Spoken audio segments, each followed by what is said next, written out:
Here's a number that should stop you in your tracks. 90% of businesses that go to market never sell. Not because they weren't profitable, not because they didn't have customers, but because the owner made avoidable mistakes that either scared buyers off, collapsed the deal, or left so much money on the table that they walked away with a fraction of what their business was actually worth.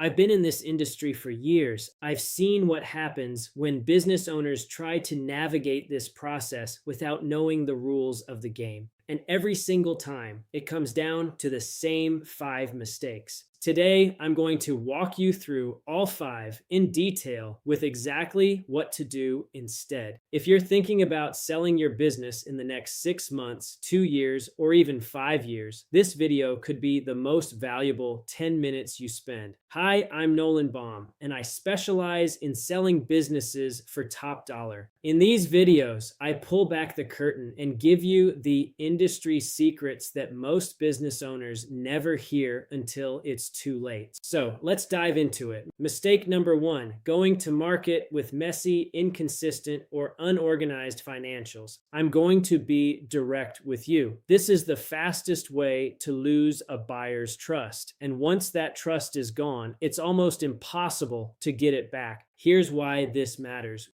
When a serious buyer looks at your business, the first thing they ask for is your financials, not your website, not your customer list, your financials. And when they get them, they're going to go through every line item with their accountant, their banker, and sometimes their attorney. If the numbers are inconsistent from year to year, if expenses aren't categorized properly, or if you're missing documentation, buyers don't give you the benefit of the doubt. They either walk or they use that uncertainty to justify a lower offer. And trust me, they'll find a way to use it. Here's what buyers actually need to see. 3 full years of clean, well-organized financials, specifically your seller's discretionary earnings, or SDE. These are the numbers that get multiplied by your valuation multiple. Now, if you've been running personal expenses through the business, your family cars, your family's phones, maybe non-business meals and entertainment, those are called add backs. And they're recognized by a lot of banks. But you have to document every single one of them clearly, because properly documented add backs can add tens of thousands, sometimes hundreds of thousands of dollars to your asking price. If they're not documented, buyers won't count them, and you leave that money on the table. Start cleaning up your financials, even if you're not selling for another year or 2.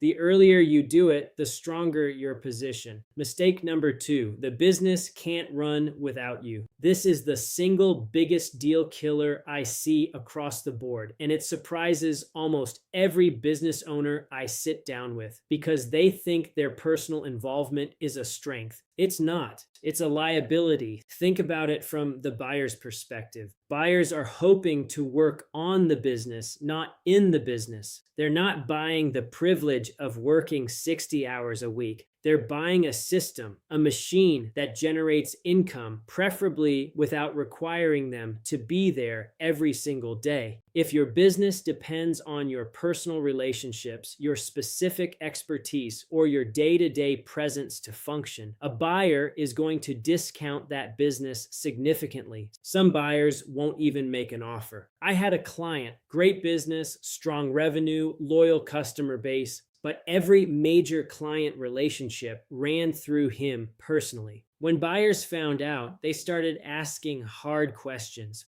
What happens when you leave? Will those clients stay? The uncertainty alone cost him in negotiations. So what do? Start building systems now. Document your processes. Write down how every key function in your business works, from customer onboarding to operations to invoicing. Cross-train your employees. Promote a key manager if you can, and give them real authority. The goal is that a buyer can walk in and the business keeps running whether you're there or not. A business that runs without you is worth significantly more than one that doesn't. That's not an opinion. That's a fact the market proves every single day. Mistake number 3, pricing your business wrong before you go to market. Statistically speaking, 90% of all businesses listed for sale are overpriced. Let that sink in for a second. 9 out of 10. And I understand why it happens. You've poured years of your life into this business. It has value to you that goes beyond the numbers. But buyers don't pay for sweat equity. They pay for cash flow, transferability, and risk-adjusted return. That's it. Here's why overpricing is so dangerous. When a business sits on the market too long, buyers start to wonder, what's wrong with it? Why hasn't anyone bought it? That stigma alone can make even interested buyers walk away or come in with an insulting lowball because they assume there's a problem. On the flip side, pricing too low and you've walked away from real money. A proper business valuation looks at your true operating profit, your SDE or EBITDA, and applies the right industry multiple based on comparable sold businesses in your sector. And that multiple varies significantly by industry, by size, by growth trend, and by how transferable the business is. A business doing $500,000 in SDE in one industry might trade at a 3x multiple. The same earnings in a different industry might trade at a 5x or 6x. The difference is hundreds of thousands of dollars. This is a math and judgment process. It's not a guess, and it's not something you Google. Get a professional valuation done before you go to market, not after. Knowing your number before you list is everything.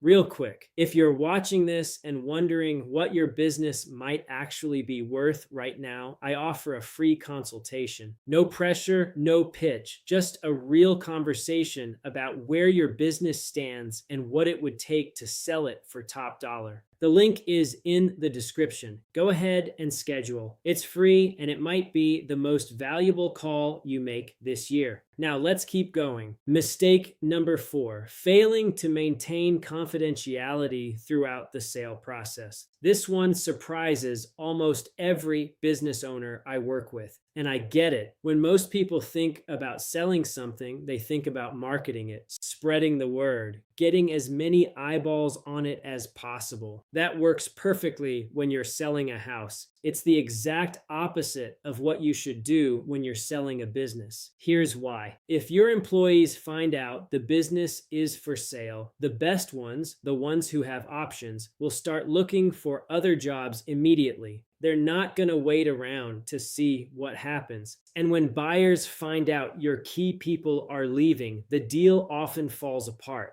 If your suppliers find out, they may tighten your credit terms, demand faster payment, or renegotiate. If your customers find out, they'll start wondering if they should find a new vendor, and some of them will go straight to your competition. I've seen deals that were weeks from closing get derailed because the wrong person heard the wrong thing at the wrong time. Managing confidentiality is one of the most critical and underappreciated parts of a business sale. It means using a non-disclosure agreement with every single buyer before sharing any details. It means controlling the flow of information at every stage. It means being careful about what you say to whom and when. And honestly, this is one of the most valuable things a good business broker does for you. They act as a buffer, so buyers never interact directly with your employees, your suppliers, or your customers until the deal is done. Mistake number 5, going to market without a professional buyer package. Here's the reality of the market you're entering. Serious buyers, private equity firms, strategic acquirers, well-funded individual buyers are looking at multiple businesses at the same time. They have deal flow. They have analysts reviewing opportunities every single week. And if your business shows up in their inbox as a disorganized collection of spreadsheets and a 2-paragraph summary, you're going to get ignored or lowballed. What you need is a confidential information memorandum, a CIM. This is a professionally prepared document, typically 20 to 40 pages, that presents your business in the best possible light.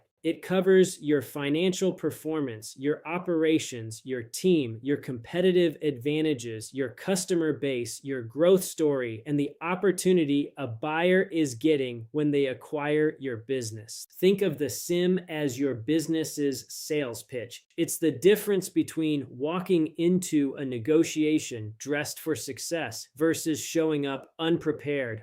A well-crafted CIM signals to buyers that you're serious, organized, and that your business is worth serious consideration and serious money. I have seen businesses get significantly stronger offers and attract more qualified buyers simply because their materials were professionally prepared. Serious buyers expect this. If you don't have one, you're starting every conversation at a disadvantage. Now that you know the 5 mistakes, let me quickly give you the framework for what the right process actually looks like, because knowing what not to do is only half the equation. Step 1, start preparing at least 12 to 24 months before you plan to sell. Clean up your financials, document your systems, and reduce owner dependence. The businesses that sell for the most money are the ones that were prepared before they hit the market. Step 2, get a professional valuation. Know your real number before you list. Step 3, build your buyer package. Invest in a professionally prepared CIM that presents your business properly. Step 4, control confidentiality from day 1. NDA before any information is shared. No exceptions. Step 5, work with a business broker with a CBI, not someone who primarily sells real estate, someone who understands your sector, has qualified buyer relationships, and knows how to negotiate a deal to closing. Follow that process, avoid those 5 mistakes, and you are already ahead of the vast majority of business owners who try to sell on their own. To recap, the 5 mistakes killing your business sale price: messy financials, too much owner dependence, wrong asking price, no confidentiality plan, and going to market without a professional buyer package. Avoid these 5, follow the right process, and you will be in a dramatically stronger position than the 90% of business owners who go to market unprepared and never close a deal. If you found this video helpful, definitely subscribe. I post new videos every week with industry insights most business owners never hear. And if you're ready to talk about your specific situation, schedule a free consultation through the link in the description. No pressure, no obligation, just clarity on where you stand and what your next steps should be.